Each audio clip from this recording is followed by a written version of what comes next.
Bonjour à tous, vous êtes bien dans l'émission Raphaël est là. Aujourd'hui, Mireille est là pour vous la présenter.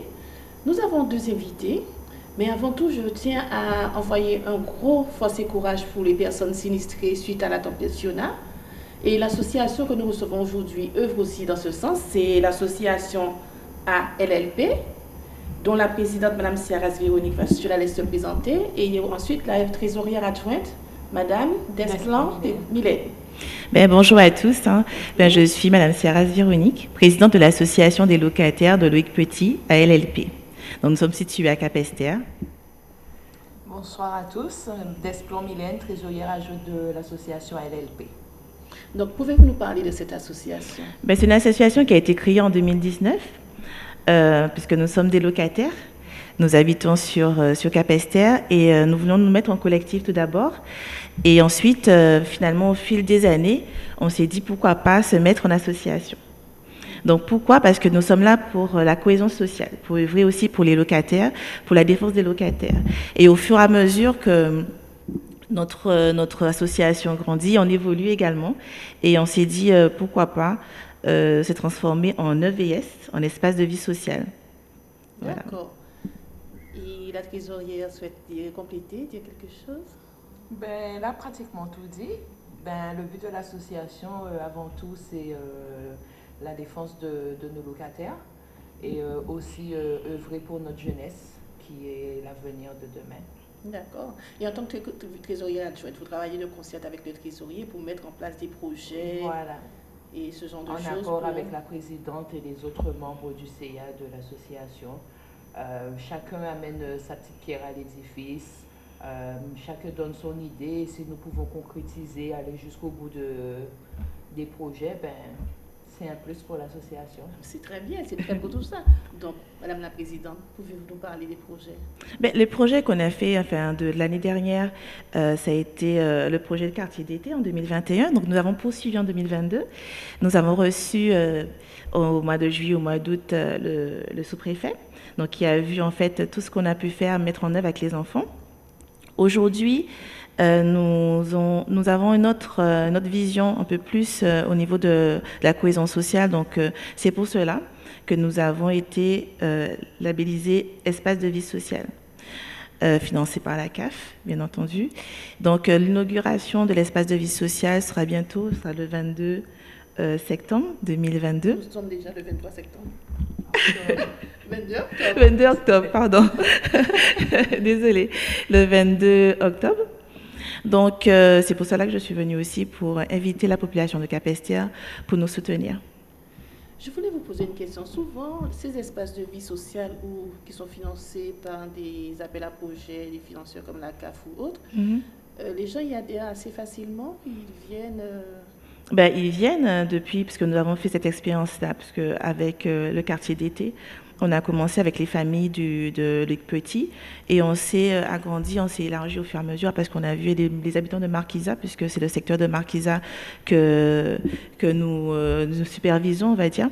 Donc du coup, avec l'EVS, ça va permettre aux familles de venir et de connaître en fait c'est quoi l'espace de vie sociale. Ça va leur permettre d'être...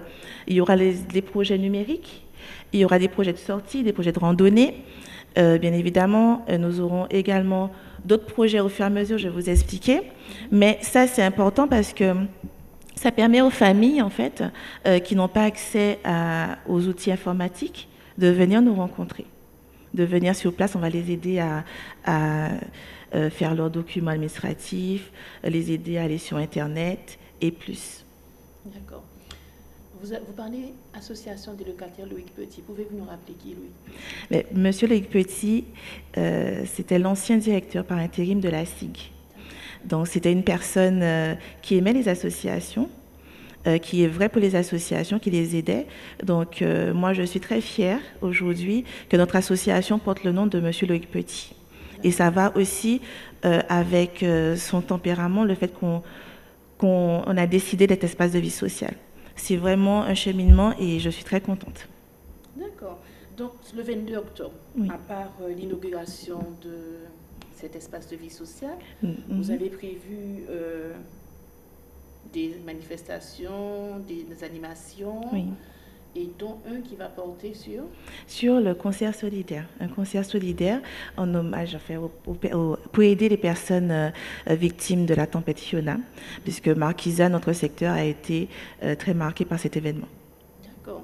Donc ce jour-là, qu'est-ce que les gens peuvent apporter? Ce jour, le jour de ce concert, ce sera des packs d'eau, des cartables, des matériels de bureau informatique, parce qu'il y en a aussi qui ont perdu au niveau des entreprises aussi. Donc on va aider tout le monde. D'accord, sans exception. Sans exception. Quel que soit, pas forcément le secteur de Marquisa. Non, mais ce sera pour tout le monde. Pour tout le monde. Oui, pour tout le monde. Il n'y a pas de discrimination. Non, pas du tout. Pour tous les habitants de Capesterre. Ça, c'est anonyme. Ils ne sont pas obligés de s'inscrire. Il n'y a pas de formalité. Non, il n'y a pas de formalité. C'est vraiment, ils viennent, ils ramènent tout ce qu'ils doivent ramener pour aider les personnes de Capesterre. Non, mais les personnes qui doivent récupérer ces dons. Oui, ils peuvent venir sans inscription. C'est vraiment venir en toute intimité, récupérer, parce que c'est pas facile d'avoir tout perdu comme ça et de venir devant un peu tout le monde et récupérer. Je pense que c'est pas facile pour une personne qui a travaillé toute sa vie et qui perd tout d'un coup tout ce qu'il a. C'est vrai. Surtout que de nombreuses personnes ont été sinistrées un peu partout en Guadeloupe. Oui. C'est vrai que ça a été terrible, tout vers la Basse-Terre, Oui. Capesterre, Goyave et on en passe. Donc, vous travaillez de concert avec le CCAS par rapport à cette action. Quels sont vos... Oui. Nous travaillons avec le CCAS de Capesterre-Bello qui nous ramène de l'eau. Donc, notre local est ouvert pour qu'on puisse distribuer l'eau aux personnes de Marquisa. Nous travaillons également avec la Fédération du social en Guadeloupe, notamment les centres sociaux qui nous ont ramené aussi des vêtements pour les enfants, pour les parents. Et c'est le VS de Prêt-à-Pit qui a fait cette démarche envers le centre social de Capesterre. Donc, nous continuons à travailler ensemble, en fait, vraiment pour œuvrer pour les gens. Donc, si quelqu'un souhaite vous contacter, a des dons à faire, une adresse ou porter ces dons? Oui, nous avons l'adresse de l'association, c'est 1368 résidence Loïc Petit 2 à Capesterre-Bello. Et notre numéro de téléphone, c'est 06 90 91 68 05. Donc, vous pouvez reprendre 06 90 91 68 05. 68 05. Donc, vous entendez, toute personne qui souhaite faire des dons à l'association Loïc Petit pour les sinistrés de Capesterre que Capesterre. Ou d'autres, ça peut être. Ou d'autres. Si on a plus de dons. L'association de Loïc Petit, des locataires de Loïc Petit, au 06 90 91 68 05. Donc, Madame Desplan, j'aimerais bien vous entendre aussi par rapport à toute cette manifestation dans le cadre de l'organisation. Ça demande beaucoup de choses, ça. On ne réalise pas, tant qu'on n'est pas investi dedans, on ne réalise pas, mais c'est un travail très colossal. Parce que je n'ai pas très été présente dans mon foyer, plus au local, à recevoir les dons. Parce que Madame Ciaras, elle est plus sur le terrain, à aller voir les différents organismes et associations pour faire le relais. Et les derniers jours, moi j'étais au local à recevoir les dons, faire la distribution avec d'autres membres de l'association également, faire la répartition des packs d'eau, s'assurer que tout le monde reçoit quelque chose. Donc on tient quand même à remercier la population parce que nous avons reçu pas mal de dons, que ce soit pour les femmes, les enfants, les bébés. Parce que nous avons beaucoup de familles sinistrées, comme la présidente l'a dit. J'espère qu'il y a des hommes. Pardon? J'espère qu'il y a des hommes aussi. Oui, des hommes aussi, également. Parce qu'au niveau du secteur de Marquisa, proprement dit, nous avons quand même eu le quartier d'Anita-Turley qui a été plus particulièrement touché par la tempête Fiona, dont beaucoup de familles en difficulté avec des enfants en bas âge. Donc on remercie encore la population pour le geste de solidarité. Et on leur dit de continuer dans cet élan. Comme on dit, si on met qu'à la vélote, aujourd'hui c'est eux, demain ça peut être nous. C'est sûr. Donc voilà. Donc je constate. Et vous avez combien d'adhérents, de membres dans votre association? Plus d'une quarantaine. D'accord. Adhérents. On ne compte pas les familles. Donc oui, donc, effectivement, c'est comme si c'est individuel, mais après. à venir l'espace de vie sociale, donc vous adhérez en fait la famille. Oui, c'est la famille. C'est intéressant pour quelqu'un qui veut adhérer à votre association. Donc que toute la famille soit inclue, tout le monde participe en fait à vos actions. Voilà, c'est ça. C'est vraiment pour la famille parce que lorsqu'on fait nos sorties, c'est familial. Les randonnées qu'on va programmer, c'est familial aussi. Donc, c'est vraiment pour aider les familles en difficulté. Ils ont quand même quelque chose qui paye. Oui, ils ont une participation. Oui, il faut toujours payer une petite participation. Hein. C'est pas très cher, mais même si l'association finance, mais la famille paie une participation. Donc, on va rappeler votre grand événement du 22 octobre 2022. Donc, le concert, l'inauguration. L'inauguration de l'espace de vie sociale, le Marquis. Donc, vous invitez toute la population. Toute la population de Cap-Esther et c'est la Guadeloupe, toute la Guadeloupe aussi. Hein. C'est toujours intéressant. Mais c'est vrai que c'est l'inauguration de l'espace de vie sociale, mais c'est également l'hommage à Loïc Petit, puisque ça fait 10 ans qu'il est décédé. D'accord. Et c'est important. Et c'est important pour nous. D'accord. On l'a fait en 2020. En 2021, on n'a pas pu faire suite au Covid, mais cette année, on tient à le faire. Vous parlez du Covid, vous avez vraiment été touché, l'association, les parents, les adhérents de cette association ont vraiment été affectés par la crise Covid? Oui, ça a été parce qu'on a diminué nos activités. Il fallait faire attention également aux gestes barrières avec les enfants. Donc oui, on a été impacté par le Covid. Mais depuis ça, ils sont contents de retrouver. Oui, on repart sur les bien sûr. Et tous ceux qui s'en suivent. Oui. D'accord. Mais c'est bien. Donc, vous avez fait tout un cheminement par rapport à Loïc Petit. Il y a des affiches, il y a quoi? Il y a son parcours, son histoire de vie. On a, lors de la première inauguration, enfin, lors de la première hommage pour Loïc Petit, on avait fait une fresque avec son portrait. En même temps, c'était le démarrage aussi de l'association. Donc, un portrait de Loïc Petit par notre intervenant en peinture, c'était M. Ivanor, Ficadière. Et là, cette année, ce sera une surprise. Ah. Oui, pour l'hommage. Non, on ne dévoile pas. On ne dévoile pas. Donc, si on est curieux, il faut se déplacer. Voilà, il faut se déplacer. Et qu'est-ce qu'il y a encore? Le concert, ça c'est vraiment le point important, surtout qu'au début c'était vraiment un concert pour l'hommage et pour l'inauguration. Avec les événements, on l'a transformé en concert solidaire. Donc les activités, là, ça commence vers quelle heure? Le matin, l'après-midi? À partir de 10h et jusqu'à 22h, puisqu'il y aura un concert. Ok, 10h, 22h, donc le repas est compris. Je comprends qu'il y aura des choses. Oui, il y aura des choses. Vous souhaitez garder ça? C'est la surprise alors? La surprise, ils vont venir.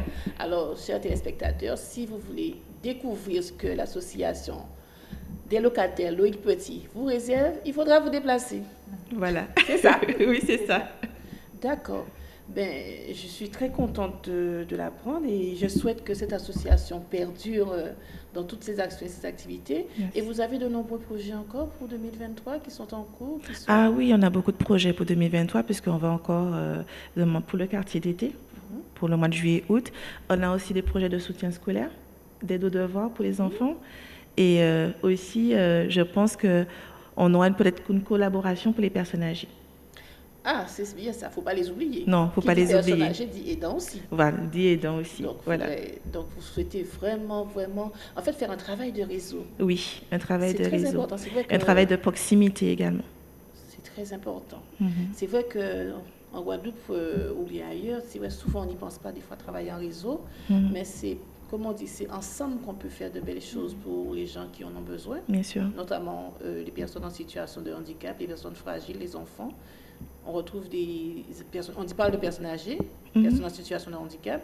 Vous avez les aidants, mais les jeunes aidants aussi, qui peuvent être des enfants. Oui. Des enfants qui s'occupent d'un parent qui est malade, du fait que ce soit grand-mère qui aide maman.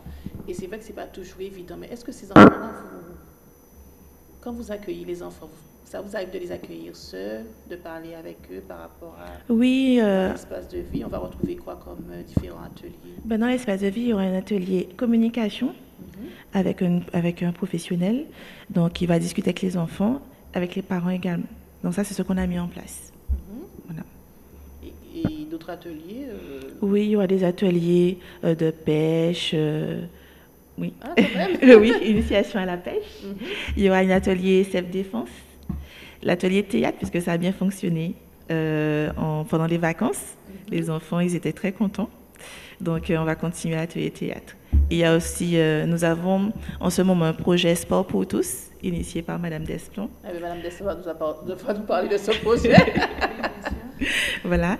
Donc, le mardi et le jeudi, nous accueillons des personnes pour le sport. Et nous faisons un événement tous les 2 mois pour le sport pour tous, à Loïc Petit. Super. Alors, Madame Desplomb, vous voulez parler de ce projet? Ben, c'est tout simple en fait. Hein. Le sport, ça a toujours été, je ne dirais pas un sujet tabou pour certains, mais on dit toujours, lundi, je vais commencer. M'on dit lundi, m'on dit pas lundi de quel mois, de quelle année. C'est sûr. Et je me suis dit, ben, pourquoi pas, nous sommes un groupe, parce que les femmes sont quand même, on ne va pas se le cacher, les femmes sont quand même plus actives au sein de l'association. Et nous avons toutes le même but, la même envie d'entretenir notre santé, notre corps. Et ben, je me suis dit, pourquoi pas le faire tout ensemble et se motiver. Donc j'ai soumis mon projet à la présidente qui m'a accompagnée à tout mettre en œuvre pour qu'il se réalise. Et à la journée d'aujourd'hui, ben, nous avons commencé avec même pas une dizaine. Et maintenant, ben, à chaque événement, parce que nous essayons quand même chaque mois de proposer un événement sportif où nous accueillons des gens de l'association, mais également des gens extérieurs. À prendre part à des sessions de sport avec un coach professionnel. Ça peut être du fitness, ça peut être sur le rythme du boca, le dernier que nous avions, c'était au rythme du carnaval. Donc on essaie de varier un petit peu les goûts de chacun et tout, c'est de s'amuser, c'est en toute convivialité et ça a l'air de plaire puisque de plus en plus nous avons du monde. Donc voilà. Nous sommes lancés. Et c'est parti pour de bon là. Oui, c'est parti. Parce que le prochain, ce sera sur le thème disco. Disco? Oui, fitness disco. Waouh, j'habite trop loin pour pouvoir. Mais ce serait intéressant de montrer tout ça, de faire voir tout ça. Oui, très intéressant. Donc vous avez prévu, il faudrait que vraiment que... Mais il faudrait venir voir en fait. Non, aussi, oui, mais communiquer, vous avez un Facebook? Oui, on a un Facebook de l'association. Bon, je ne l'ai pas en tête, mais on a un Facebook. Donc c'est l'association des locataires et on a les images, on fait du direct sur les événements, on fait beaucoup de flyers aussi. Donc là, au niveau de la communication, on communique beaucoup. Donc vous pouvez rappeler vos bailleurs financiers, les personnes qui vous aident, que ce soit... Ben oui, notre bailleur, c'est la SIG qui nous a aidés depuis le début. Ensuite, nous avons la CAF, la préfecture, la commune. Et nous avons aussi la CNL, puisque je suis la première vice-présidente de la CNL, qui nous aide, la Fédération du logement en Guadeloupe. Donc, nous avons le FEV, la Fédération du social, avec les centres sociaux et les EVS en Guadeloupe. Voilà. D'accord. Mais oui, je vois que vous avez beaucoup de casquettes. Donc, vous êtes vice-présidente de cette Fédération du logement en Guadeloupe. Oui. Donc, elle consiste à quoi? Ben, c'est aussi fédérer les associations de bailleurs, différentes bailleurs. Ça peut être la SIG, la SNSAMA, SICOA, PHLM. Donc, ça peut être un peu tous les bailleurs de la Guadeloupe. Et nous avons des associations au sein de ces bailleurs. D'accord. Voilà. Donc on fédère. Vous fédérez. Oui. Donc, c'est une double casquette. Ça vous permet aussi, avec votre association des locataires, de pouvoir mieux les accompagner. Voilà. Pour les demandes de dossiers de subvention, de demandes de logement, s'ils ont une difficulté de communication avec les bailleurs, nous sommes là aussi pour pouvoir prendre en charge aussi la vérification des charges pour les locataires et bien d'autres choses. Oui, et aussi les accompagner pour les projets associatifs. On peut les accompagner également. D'accord. Donc voilà. Ça peut être divers pour ceux qui ont besoin de montrer une association. On les accompagne, on crée l'association avec eux, on les aide à monter leur projet. En ce moment, on accompagne l'association du Moule. On en a fait aussi sur Trois-Rivières et on continue à faire notre travail. D'accord, donc c'est toute la Guadeloupe. Toute la Guadeloupe. Oui. À l'association des locataires Loïc Petit ou bien à la fédération? Non, à la fédération. À la fédération, oui. Donc, faire le parallèle entre les deux, c'est pas compliqué, non? Non, c'est pas compliqué, c'est un peu le même travail. Puisque même si je fédère pas d'association au niveau de locataires Loïc Petit, mais je fédère les personnes. Et au niveau de l'association Loïc Petit, Mhm. toutes les aides que ce sont les mêmes aides que vous portez par rapport à la fédération Oui, ce d'accompagnement sont au dossier? oui, c'est l'accompagnement au dossier, les demandes lorsqu'ils ont une difficulté de communication avec le bailleur. Ça, c'est plus avec la SIC, je le fais. Nous avons une bonne communication aussi avec notre directeur de département SIC, celui qui s'occupe de la Basse-Terre. Donc, ça nous permet aussi de discuter avec tous les associations de locataires. D'accord. Ben, on arrive au terme de notre émission. Donc, je vous rappelle qu'on a reçu aujourd'hui, dans le cadre de notre émission, Raphaël est là, la présidente, Madame Ciaras Véronique, des locataires de l'association Loïc Petit, et Madame Desplan Mylène, trésorière adjointe de cette association, qui vous invite le 22 octobre à partir de 9h 9h. Oui. C'est encore mieux. On va prendre le goûter, le petit déjeuner. On verra bien. Donc, n'oubliez pas cet événement, donc l'inauguration de l'EVS, c'est ça? Oui. Et le concert solidaire. Donc, n'oubliez pas de porter une petite aide, surtout comme il y a des bébés, du lait pour les enfants, toutes denrées non périssables de préférence pour des couches. Bien sûr. Des couches, on ne sait pas vraiment les tailles. Oui. Tout était la bienvenue. Bien sûr. Et nous, Katissé Mounassa, Kembered, Pamoli. Voilà. Alors, je vous souhaite une bonne journée. Merci. Merci, mesdames, d'être venues à cette émission. Raphaël est là. Merci à vous. Et on espère entendre parler de vous encore dans beaucoup plus de projets. D'accord. Merci beaucoup. Bonne journée. Bonne journée.